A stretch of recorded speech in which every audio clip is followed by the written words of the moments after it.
Hey everyone, welcome to Chemistry with Karan. Now chapter तुम देख रहे हो, ठीक है। नाउ अभी का टॉपिक है, शायद ये है 1.3 properties of matter and there measurement. Properties of matter and there measurement, ठीक है। Now properties of matter and there measurement. तो सबसे पहले ये बताओ कि प्रॉपर्टीज ऑफ मैटर होता क्या है। प्रॉपर्टीज ऑफ मैटर, ध्यान से सुनना, लाइक यहाँ से क्वेश्चंस रहता है मेंस वगैरह में, ठीक है। और इजी चीज है, बस ध्यान दो, ठीक है। और लगभग लोगों को प्रॉब्लम होता है, ठीक है। लाइक अभी इस लेक्चर के बाद ऐसा यूनिट्स के बारे में डाउट नहीं रहने वाला, ठीक है। ध्यान देना, ठीक है। मतलब समझो कि ऐसा यूनिट्स पे आते हो, यहाँ से स्टार्ट होगा properties of matter and there measurement से। तो प्रॉपर्टीज ऑफ मैटर, तो देखो मैटर का जो प्रॉपर्टीज है ना, वो जो है ना, वो दो तरह का है, होता है फिजिकल प्रॉपर्टीज और एक होता है केमिकल प्रॉपर्टीज, ठीक है। फिजिकल प्रॉपर्टीज और केमिकल प्रॉपर्टीज। तो फिजिकल प्रॉपर्टीज क्या क्या होता है, लाइक मान लो ये केमिस्ट्री में बात कर रहे हैं, अगर एग्जांपल में हम मीथेन ले लेते हैं, ठीक है। तो यहाँ पे फिजिकल प्रॉपर्टीज किस किस तरह का फिजिकल प्रॉपर्टीज, तो फिजिकल प्रॉपर्टीज बोले तो बॉइलिंग पॉइंट, ठीक है, कलर, ऑर्डर और मेल्टिंग पॉइंट, डेंसिटी, वॉल्यूम, मास एक्सेट्रा। बहुत सारा बात हो जाएगा, ठीक है। करने को बहुत सारा बात है। तो लाइक अगर यहाँ हम देखें, ठीक है, तो अगर बॉइलिंग पॉइंट किसका देखें, या फिर रुको इसको रहने देते हैं अभी। ये रहा लाइक फिजिकल प्रॉपर्टीज में क्या रहता है तुम्हारा कि मीथेन, मान लो तुम्हारे पास मीथेन गैस है और सीधा सा बात कि without going, without under going any change, मतलब फिजिकल प्रॉपर्टीज मतलब बस कोई चेंज वेंज नहीं करना है, सीधा ये है मीथेन, इसका फिजिकल प्रॉपर्टीज मतलब बस इन लोगों में से बॉइलिंग पॉइंट क्या होगा ये, लाइक बॉइलिंग पॉइंट मीथेन का होता है 162 डिग्री सेल्सियस। तो डायरेक्ट बता देना कि फिजिकल प्रॉपर्टीज का पूछा जाए तो बॉइलिंग पॉइंट ये होता है। पर केमिकल प्रॉपर्टीज इसमें क्या होता है ना कि आपको आफ्टर अंडर गोइंग चेंज के बाद पता चलता है। कैसे सर, मान लो तुम्हारे पास मीथेन है, ये गैस है। अब सबसे पहले तुम देख लो कि ये देख लो कि सबसे पहले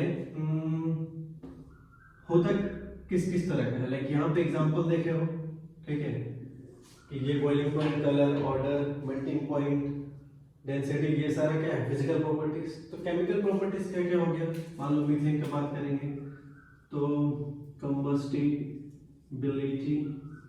और एसिडिटी या फिर बेसिसिटी एक्सेट्रा एक्सेट्रा। तो यहाँ पे जब हम केमिकल प्रॉपर्टीज का बात कर रहे हैं तो उसको अंडर गोइंग जाना होगा चेंज। कैसा चेंज, केमिकल चेंज। जैसे आपके पास CH4 मीथेन गैस है, इन प्रेजेंस ऑफ ऑक्सीजन जब ये रिएक्ट करेगा तो क्या प्रोड्यूस करेगा, CO2 और H2O प्रोड्यूस करेगा, ठीक है। बैलेंस नहीं है, ये लो बैलेंस कर दिए, खुश, ठीक है। नाउ तो इस केस में, लाइक इस केस में आपको फिजिकल प्रॉपर्टी, केमिकल प्रॉपर्टीज बताना है, ठीक है। लाइक फिजिकल प्रॉपर्टीज बताना है तो जस्ट ये रिएक्शन करने के पहले मीथेन का बॉइलिंग पॉइंट कितना होता है इतना। केमिकल प्रॉपर्टीज क्या होता है, जब वो केमिकली रिएक्ट करेगा। केमिकल प्रॉपर्टीज मतलब आफ्टर केमिकल रिएक्शन के बाद। तो यहाँ पे ये सब केमिकल प्रॉपर्टीज होता है कि इसका कंबस्टिबिलिटी कितना, मतलब कितना ज्यादा ज्वलनशील है, कंबस्टिबिलिटी। तो मीथेन जो होता है ना, हाईली कंबस्टिबल होता है, ठीक है, बहुत जल्दी आग पकड़ता है, ठीक है। तो ये है बात आपका फिजिकल प्रॉपर्टीज और केमिकल प्रॉपर्टीज का। तो लाइक किसका, मैटर का, जो प्रॉपर्टीज ऑफ मैटर है किसी भी मैटर को, लाइक ये भी क्या था, CH4 मैटर ही था। तो कोई भी मैटर का दो तरह का प्रॉपर्टी है, फिजिकल और केमिकल।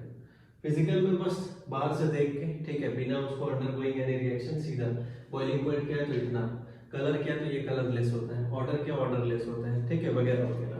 पर केमिकल प्रॉपर्टी सही तो पहले आप केमिकल रिएक्शन कराइए, उसके बाद आपको पता चलेगा। जैसे केमिकल रिएक्शन कराने के बाद लैब में या फिर ये पता है ऑलरेडी कि ये हाईली कंबस्टिबल है, ठीक है। तो कोई भी चीज कितना ज्यादा कंबस्टिबल है ये कैसे पता चलता है, उसके रिएक्शंस करने के बाद, ठीक है।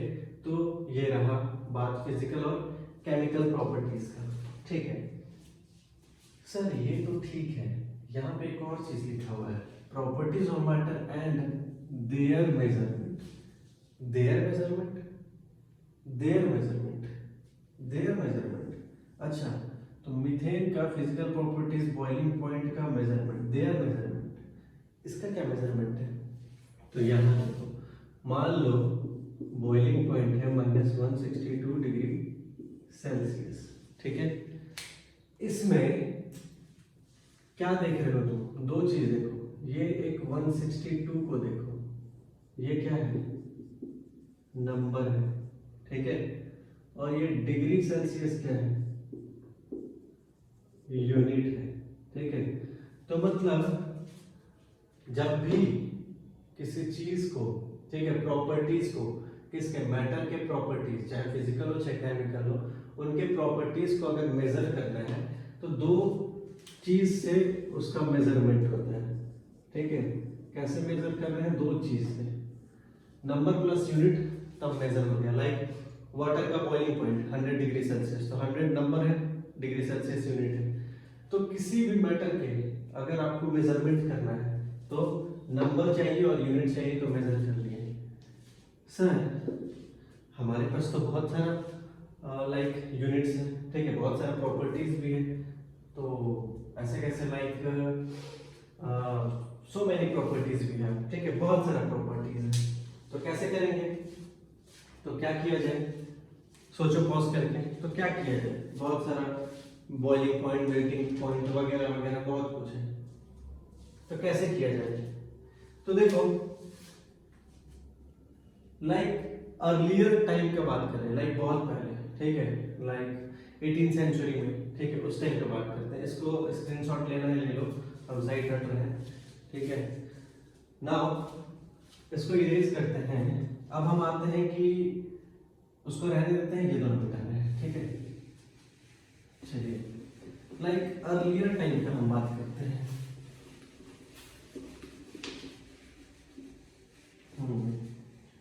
जब हम लोग अंग्रेज के गुलाम थे, ठीक है, उस टाइम का बात कर रहे हैं।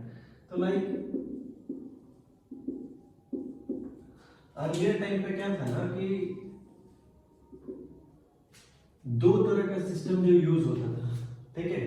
अर्लियर 2 सिस्टम्स यूज होता था, ठीक है, 2 सिस्टम यूज होता था, different parts of the world. NCERT पढ़ने की जरूरत नहीं पड़ेगा, सब एक एक लाइन लिख दे रहे हैं। अर्लियर 2 सिस्टम्स चलता था, एक का नाम था इंग्लिश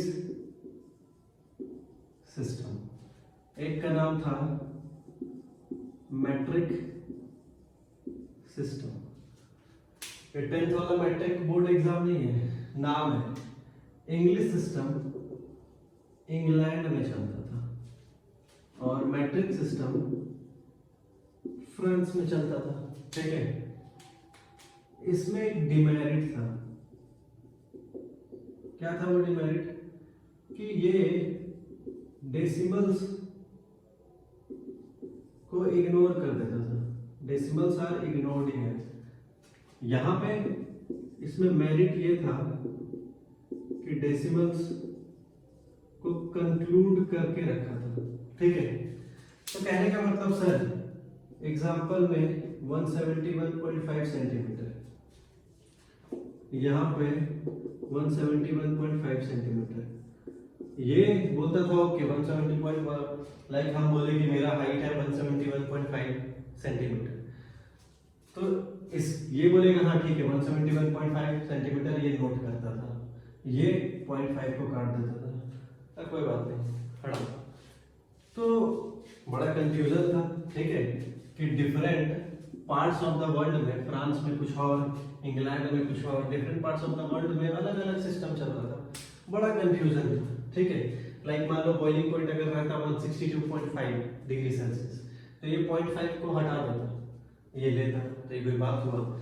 तो मतलब यही कंफ्यूजन था कि different parts of the world में अपना अपना सिस्टम चल रहा था।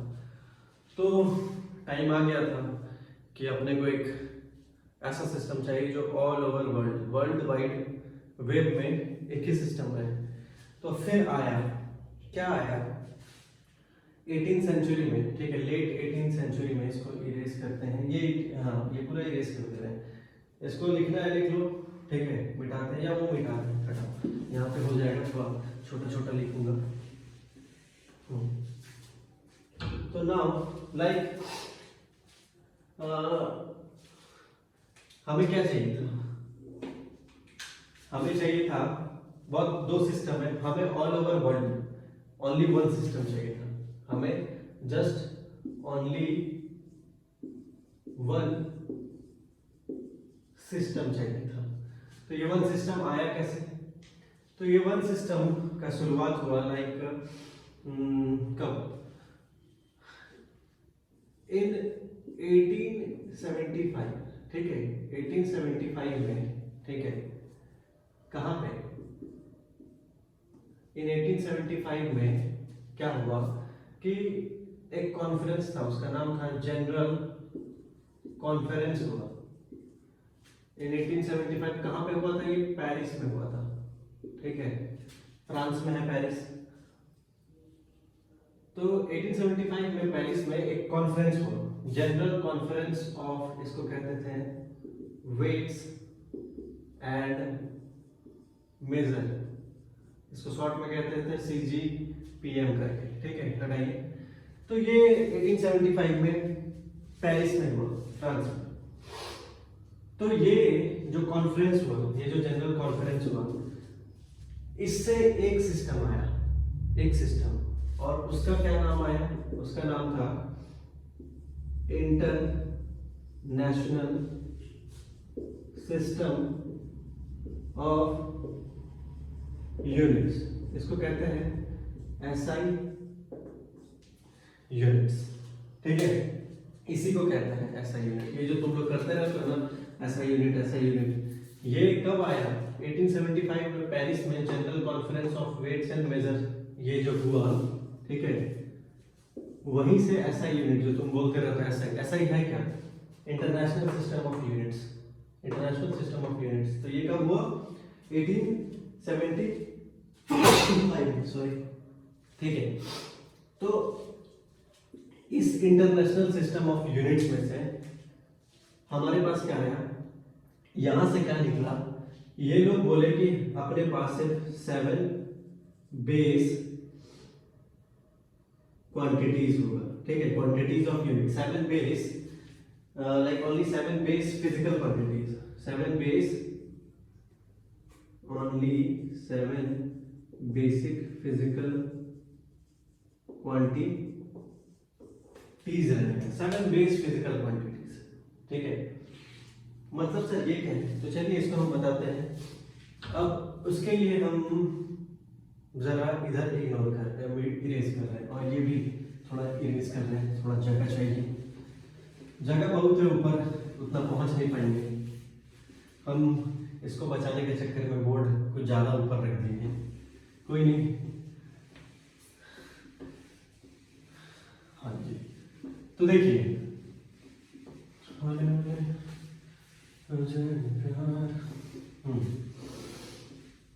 मत ही हो तो ज़्यादा अच्छा है। यहाँ देखो 7 बेस फिजिकल क्वांटिटीज, आते हैं 7 बेस फिजिकल क्वांटिटीज, ठीक है।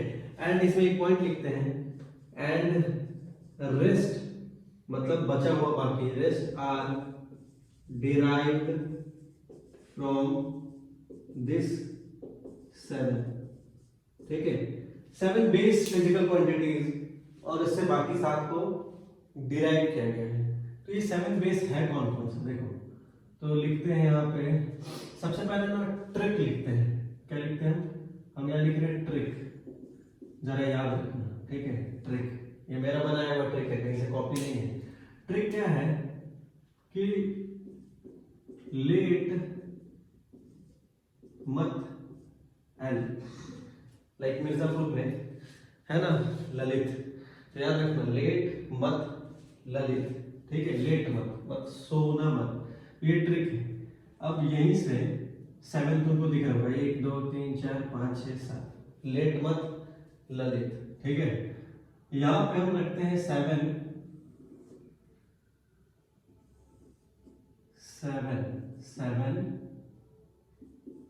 बेस फिजिकल क्वांटिटीज, ठीक है। इसका नाम क्या है, इसका नाम है लेंथ, ठीक है। इसका नाम है अमाउंट ऑफ सबस्टेंस, ठीक है। इसका नाम है टाइम नहीं टेम्परेचर, टेम्परेचर।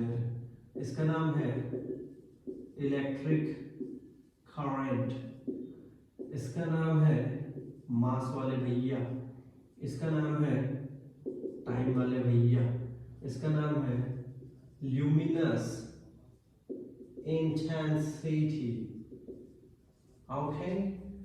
नाउ अरे भाई मिटाना होगा क्या इसको, रुकिए थोड़ा सा टेढ़ा ले जा रहे हैं, यहीं पे हम लिखते हैं। हाँ 7 बेस फिजिकल क्वांटिटीज आ गए। Now in 7 base physical quantities में अब लाइक सिंबल लिख रहे हैं, क्या लिख रहे हैं, सिंबल क्या होगा, चलिए लेंथ का सिंबल क्या होगा, लेंथ का symbol L, amount of substance का, अमाउंट ऑफ सब्सटेंस का सिंबल, अमाउंट ऑफ लेंथ का symbol L, amount of substance का एन, टेम्परेचर का केल्विन, इलेक्ट्रिक करंट का एम्पेयर, ठीक है। तो ये वेट सेकंड सिंबल, ठीक है सही है, झूठ का कंफ्यूजन है। लेंथ का L, amount of substance, length का एल, ठीक है, amount of substance and temperature का, सॉरी टेम्परेचर का टी है, इलेक्ट्रिक करंट का आई, वही कंफ्यूज है, मास एम, टाइम का टी और ल्यूमिनस इंटेंसिटी का आई वी, ठीक है। तो लेंथ का L symbol, amount of substance का एल, टेम्परेचर का टी, इलेक्ट्रिक करंट का आई, मास का एम, टाइम का टी और ल्यूमिनस इंटेंसिटी का आई वी। नाउ यहां पे लिखना है हमको कि एसआई यूनिट क्या होगा, ठीक है। एसआई यूनिट क्या है,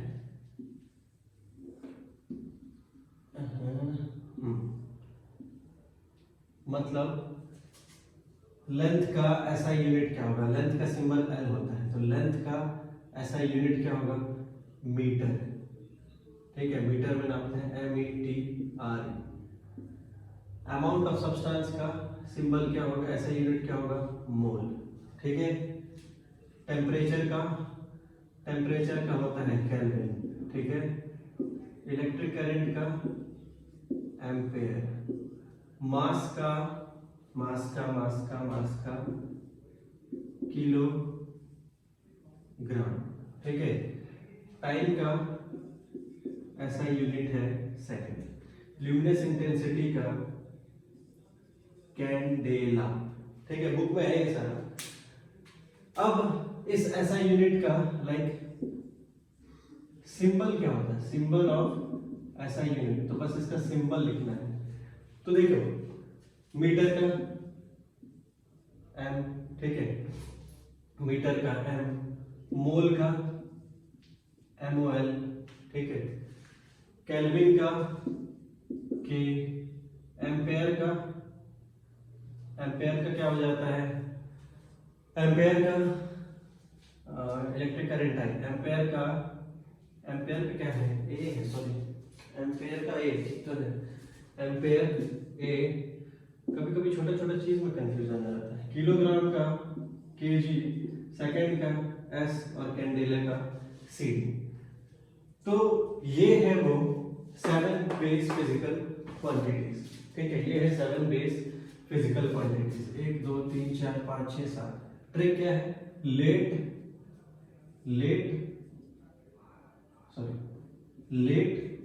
मत ललित, तो ये 7। और बाकी जितना भी मीटर, सेंटीमीटर, मीटर मान लीजिए लेंथ को एल, ठीक है, लेंथ का सिंबल है एल, इसका ऐसा यूनिट है मीटर, इसको ऐसा यूनिट है एम। अब भैया मीटर तो 7 बेस फिजिकल क्वांटिटीज में इस इंटरनेशनल सिस्टम ऑफ यूनिट्स ने रखा है, ठीक है। फिर सेंटीमीटर आएगा, मिलीमीटर वगैरह वगैरह, किलोमीटर वगैरह वगैरह, ये सब जो है इन 7 से डिराइव होगा, ठीक है। 7 बेस फिजिकल क्वांटिटीज है and rest all are derived from this 7, ठीक है। तो ये बात था 7 बेस फिजिकल क्वांटिटीज का। नाउ अब आएंगे हम अब आते हैं, इसको भी टाइम, ठीक है, इसका काम हो गया है। अब हम आते हैं, इसको इरेज करते हैं। अब टॉपिक है, मिटा देना, स्क्रीनशॉट ले लियो, हट जा रहा है, ले लो अगर लेना है तो, इतना लगता है इंपॉर्टेंट है, ये पूछा जा सकता है। अब आएंगे हम important prefix used before SI units, इसको भी मिटा देते हैं, ये भी एक साथ खत्म हो गया दोनों।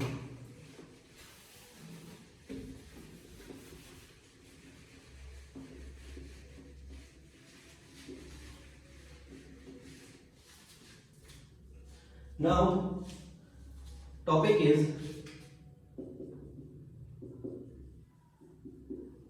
important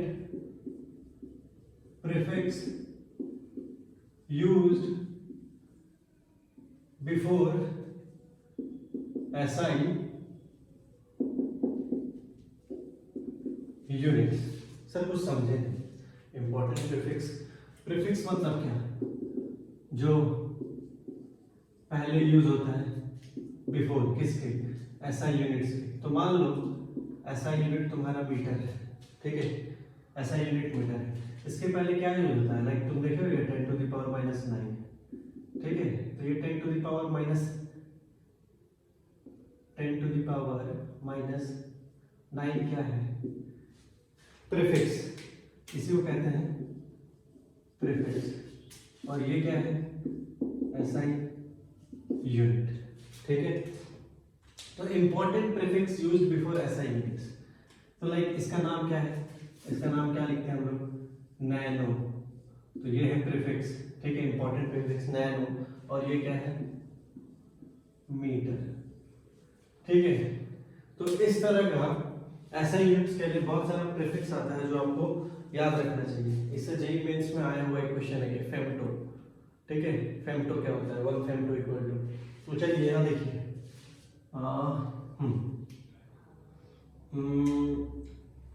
सबसे मोस्ट कॉमन से स्टार्ट करते हैं, ठीक है, 10 टू द पावर 3 और मान लेते हैं 10 टू द पावर -3, तो 10 to the power 2, 10 to the power 3 -3, या फिर स्टार्ट करते हैं, चलो 1 -1, ठीक है, 1 -1 हो गया, फिर 1 2 3, 10 to the power -2, 10 to the power, ये मान लो 10 टू द पावर +2, ये -2, ठीक है। उसके बाद इसको लिखते जाते हैं 10 टू द पावर माइनस 1 को कहते हैं डेका, इसका सिंबल होता है डीए, ठीक है। इसको कहते हैं डेसी, डी से, ठीक है। ट्रिक देख लो, 1 डेका, डेका मतलब 10, तो 10 टू द पावर मतलब 10 भी कह सकते हैं, इसको कोई दिक्कत नहीं, ऐसे भी लिखा जा सकता है। डेका डीए से, डेसी को डी से, 10 टू द पावर 2 क्या है याद रखना, हेक्टो, एच से, और -2 को सेंटी, सी से, ठीक है। ये सिंबल भी याद रखना है। नाउ अब आते हैं 1 2 3 4, पांचवे पे आता है, 1 2 हो गया, 10 टू द पावर 3, छठा है 10 टू द पावर -3। तो देखिए 10 टू द पावर 3 किलो के से, ठीक है, -3 मिली एम से, ठीक है। लाइक ये केल्विन वाला किलो नहीं है, स्मॉल के है, ठीक है। नाउ 7th लेते हैं, अब यहां से 3 हो गया, अब आप उठाते हैं इंपॉर्टेंट लोगों को लेना है, 10 टू द पावर 6 और 8 में लेते हैं 5 6 7, 8 में 10 to the power 7, 10 to the power 6, 10 to the power -6, 10 to the power 6 कौन होता है, 6 को क्या कहते हैं, मेगा, ठीक है, मेगा, इसको सिंबल है एम, -6 माइक्रो, ये सिंबल है, ठीक है। फिर और इंपॉर्टेंट क्या है, और इंपॉर्टेंट है 10 टू द पावर 9, तो 10 टू द पावर -9 ले लेते हैं। 10 टू द पावर 9 कर चुके हैं ऑलरेडी, नैनो, एन से, -9 सॉरी नैनो, ये होता है तुम्हारा जीगा, ठीक है। जीगा को जी से दिखाते हैं, और -9 को नैनो से, स्मॉल एन से, कोई दिक्कत, ठीक है। अब आते हैं 11 और 12 पे, -9 के बाद आते हैं 12 पे और -12 पे। 12 तुम्हारा होता है टेरा, ठीक है, इसको दिखाते हैं टी से, और ये 12 -12 होता है पिको, इसको दिखाते हैं स्मॉल पी से, ठीक है, कोई दिक्कत। नाउ अब आते हैं हम 13 पे, 13 तुम्हारा आ जाएगा 12, 12 हो गया ना, 10 टू द पावर 15 और 14 लेते हैं 10 to the power -15, 10 to the power -15 को कहते हैं फेम्टो, ये याद रखना, ये आया हुआ क्वेश्चन है, फेम्टा, फेम्टा या फेम्टो, फेम्टो एफ से डिनोट करते हैं, और ये इसका था 10 टू द पावर 15, फेम्टो, 13 हो गया, फेम्टो, मेरे second 10 to the power 15, time waste नहीं करते हैं, पेटा, ठीक है, ये है पेटा, कैपिटल पी। तो ये है मोस्ट इंपॉर्टेंट प्रीफिक्स, ये सारा 1 -1 2 ये सब, और भी बुक में है, ठीक है, 2 3 4 और भी है, उनको भी याद रख लो, वो भी इंपॉर्टेंट नहीं है। एनसीआर लाइक सिलेबस क्या है, जेईई मेंस का, नीट का, ठीक है, या बोर्ड का, बुक में लिखा है एक लाइन सिलेबस है, जो लिखा है वो सिलेबस है, तो एनसीईआरटी पूरा खा जाओ। हम यहाँ लगभग मोस्ट इंपॉर्टेंट लिख दिए हैं, और भी 2 4 5 बचा हुआ है, वो भी याद कर लो, बेहतर होगा। तो ये रहा बात, ठीक है। तो नाउ 10 टू द पावर 9 तो जीगा ही है ना, या 10 टू द पावर 9 जीगा, ठीक है, बाकी सब सही है। तो ये था important prefix used before SI units. अब हम आते हैं, बचा हुआ क्या है, अब हम क्या मिटा दें, मिटा देते हैं, चलो मिटाते हैं इसमें से थोड़ा सा, समझ गया होगा, मिटा देते हैं पूरा,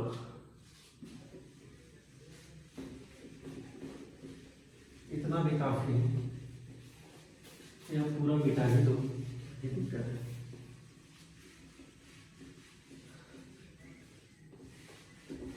चलो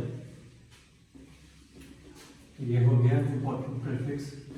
अब क्या है कि लाइक मास क्या होता है, वेट क्या होता है, उन सब चीजों को देखते हैं जरा। देखो मास एंड वेट क्या होता है, ठीक है। सबसे पहले देखते हैं मास क्या होता है। तो मास क्या होता है, ये होता है अमाउंट ऑफ मैटर, ठीक है। और वेट क्या होता है, वेट होता है force exerted by gravity on an object, चाहे हम भी हैं, ठीक है। तो अमाउंट ऑफ मैटर, ठीक है। और मैटर का ऐसा यूनिट क्या होता है, सॉरी मास का ऐसा यूनिट, ठीक है। मास का ऐसा यूनिट केजी दिखा चुके हैं अभी, ठीक है। और लाइक लैब में तुम अगर देखोगे ना इनको तो ग्राम में लेते हैं, क्योंकि small amount of chemical reaction होता है, small amount of chemical reaction होता है, ठीक है। और लैब में एक हमारे पास रहता है एनालिटिकल बैलेंस टाइप का डिवाइस होता है, जो तुम्हारा एक्यूरेट मास मेजर कर लेता है, ये डिवाइस है, ठीक है। वेट क्या है, force exerted by gravity on an object. तो मतलब वेट जो होता है चेंज करते रहता है, कहाँ, प्लेस टू प्लेस, ठीक है। मतलब कहने का मतलब ग्रेविटी चेंजेस, ग्रेविटी चेंजेस तो वेट चेंजेस। जैसे हमारा अर्थ में जो वेट है वो मून में नहीं होगा, ठीक है।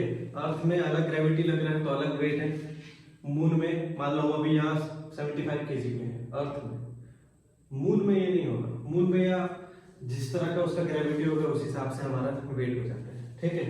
लेकिन मास जो है अमाउंट ऑफ मैटर, कितना मैटर है, क्या क्या चीज है मेरे अंदर, वो फिक्स रहता है। तो मास मेरा जो होगा वो फिक्स होगा, वेट वेरी करते रहता है प्लेस टू प्लेस, ठीक है। मतलब मून में कुछ और, मार्स पे कुछ और होगा, हर जगह कुछ और होते जाएगा, ठीक है। तो ये था मास और वेट के बारे। अब हम बात करते हैं वॉल्यूम पे। तो वॉल्यूम पे क्या बात कर ले, लाइक वॉल्यूम, इसका ऐसा यूनिट क्या है, वॉल्यूम का ऐसा यूनिट क्या है, मीटर क्यूब, ठीक है। Metre cube length cube, metre cube, और ऐसा ही में मीटर क्यूब है, ठीक है। लाइक 1 लीटर, लेकिन जनरली हम लोग लीटर में ही लेके चलते हैं, ठीक है। जनरली हर जगह 1 लीटर क्या होता है, 1000 ml, ठीक है। फिर 1000, हाँ और भी, और एक चीज होगा 1 लीटर 1000 ml, और कुछ था, और भी था 1 लीटर 1000 ml, एक लीटर 1000 ml 1 डेसीमीटर कुछ करके, और भी है एक बुक में, और भी कुछ है, और भी बहुत कुछ है। तो खैर इतना रखते हैं वॉल्यूम पे नाउ, और तो कुछ नहीं वॉल्यूम पे, ठीक है। अब बात करते हैं डेंसिटी पे। Density equal to mass by volume. तो डेंसिटी का ऐसा यूनिट क्या है, मास का क्या होता है, ऐसा यूनिट केजी, वॉल्यूम का क्या होता है मीटर क्यूब। तो हमारे पास आ जाएगा केजी मीटर -3, केजी पर मीटर क्यूब या केजी मीटर -3, ठीक है। नाउ तो ये हमारा क्या हो गया, ये तुम्हारा डेंसिटी का ऐसा यूनिट हो गया, ठीक है। तो ये था तुम्हारा बात मास का, वेट का, और वॉल्यूम का, डेंसिटी का, और कुछ बचा क्या, नहीं। तो ये हमारा टॉपिक था अभी, like properties of matter and there measurement, ये सारा हो गया लगभग। अब कुछ क्वेश्चंस हैं एनसीईआरटी में, ठीक है। लाइक 1 फेम्टा इक्वल टू कितना, और भी कुछ। तो लाइक नेक्स्ट लेक्चर में हम, ठीक है, नेक्स्ट लेक्चर आएगा हमारा अनसर्टेनिटी, ठीक है। अनसर्टेनिटी इन मेजरमेंट आएगा, ठीक है। ये था हमारा properties of matter and there measurement. Next lecture है अनसर्टेनिटी इन मेजरमेंट। उस लेक्चर में हम कुछ क्वेश्चंस डिस्कस करेंगे, ठीक है, उससे रिलेटेड भी और इससे रिलेटेड भी, ठीक है। तो आज के लिए इतना रहने देते हैं। थैंक यू, आई होप आपको समझ आया।